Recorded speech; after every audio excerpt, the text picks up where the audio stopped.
The object action lines can be found under SASSE Library line work, and you can drag and drop them onto an existing object. We'll give you this effect of these moving lines. So let's just click on the modifiers tab here. I'm going to minimize the outline just so I can easily see the one that we're working on right now. So you can change the length of the lines, alter the profile to be straight lines or these tapered pointy lines. Resolution, again, number of points around the curve. Line radius is how thick at their thickest. Line density, how many of these lines are there. And then we've got the rotation of the lines. So this is something that you can use to get the lines of action going where you would like them to be. We can also offset the lines up, down, left, or right, however you need.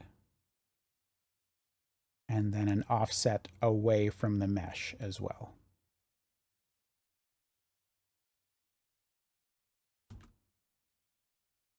Almost has another one of those action background type of effects. You can also select the material, and you can change the color of the lines and turn up or down the speed.